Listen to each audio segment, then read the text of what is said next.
Hello class. Topic 4.3 is Stalinism and collectivization. तो ये name Stalinism क्यों आया सामने? जोसेफ स्टालिन जो बोल्शेविक पार्टी के लीडर बने, ठीक है। लेनिन की डेथ के बाद स्टालिन बोल्शेविक पार्टी का अध्यक्ष बना और उसने कलेक्टिवाइजेशन शुरू किया।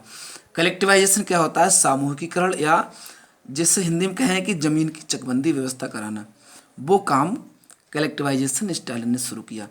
The period of the early planned economy was linked to, तो अर्ली रसिया की स्टार्टिंग की जो प्लानिड इकोनॉमी का समय था, linked to the disasters of the collectivization of agriculture. Agriculture में कलेक्टिवाइजेशन के डिजास्टर से जुड़ा हुआ था। डिजास्टर्स माने पतन होता है। 1927 और 28 के ईयर्स में the towns in Soviet Russia were facing an acute problem of grain supplies. Soviet Russia के टाउन्स ग्रेन सप्लाई की एक्यूट प्रॉब्लम्स फेस कर रहे थे, यानी कि अनाज की सप्लाई सब जगह इक्वली नहीं होती थी। The government fixed prices eight which grain must be sold. Government ने वो कीमतें तय कर रखी थीं जिन पर अनाज बेचा जाता था। But the peasants refused to sell their grain, लेकिन पीजेंट्स ने अपने अनाज को बेचने से मना कर दिया to government buyers at these prices.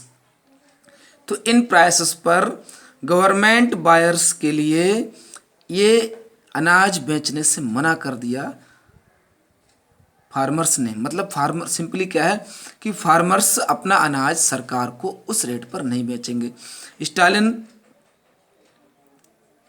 Who headed the party after the death of Lenin, तो स्टालिन जिन्होंने लेनिन की डेथ के बाद पार्टी का हेड बनाया गया था, इंट्रोड्यूस्ड फर्म इमरजेंसी मीजर्स, इन्होंने एक सख्त इमरजेंसी तरीके अपनाए।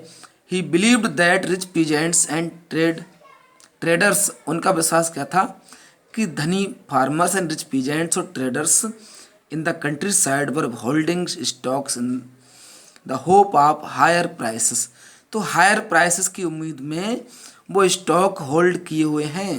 मतलब क्या था कि स्टालिन बिलीव क्या कर रहा था कि फार्मर्स अनाज को स्टॉक बनाए हुए हैं घरों में, जिससे कि आगे फ्यूचर में वो महंगा बिकेगा, और गवर्नमेंट को सस्ते में नहीं बेचना चाह रहे थे वो।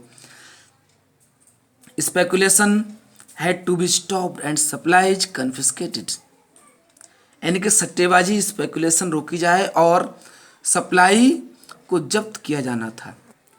1928 में party members toured the grain producing areas, तो स्टालिन की पार्टी मेंबर्स ने ग्रेन प्रोड्यूसिंग एरियाज में टूर किया पूरे देश में, सुपरवाइजिंग इन्फोर्स्ड ग्रेन कलेक्शंस। तो इन्फोर्सिंग ग्रेन कलेक्शन सेंटर्स की सुपरवाइजिंग की एंड रेडिंग कुलाक्स। कुलाक्स क्या होता है कि जो अनाज के भंडार हुआ करते थे फार्मर्स के, उन्हें कुलाक्स कहते थे, उन पर छापे मारे गए। The name for well to do peasants, जो अच्छे पीजेंट हुआ करते थे।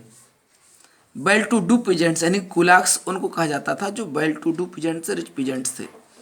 एज शॉर्टेज कंटिन्यूड, जब शॉर्टेज कंटिन्यू बनी रही, the decision was taken to collectivize farms, farms को कलेक्टिवाइज करने का डिसीजन लिया गया। It was argued that grain shortage were partly, इस बात का भी आर्गूमेंट किया गया कि ग्रेन की shortage partly due to the small size of holdings, तो अनाज की कमी इस वजह से है कि छोटे छोटे खेतों के साइज हुआ करते थे। 1917 के बाद land had been given over to peasants, जमीन पीजेंट्स को दी जा चुकी थी। These small size peasants farms could not be modernised, और छोटे साइज के फार्म्स मॉडर्नाइज नहीं हुए थे। To develop modern farms, modern farm को डेवलप करने के लिए, and run them along industrial lines, और इंडस्ट्रियल लाइन्स में उन्हें चलाते रहने के लिए machineries, it was necessary to eliminate kulaks, तो अच्छी मशीनरी और इंडस्ट्रियल लाइन को जोड़ने के लिए फार्मर खेतों को, तो कुलाक्स को फिनिश करना जरूरी था। Take away land from peasants, farmer से ज़मीन ले ली गई, and establish state control large farms, और स्टेट कंट्रोल के बड़े फार्म इस्टेब्लिश किए गए थे।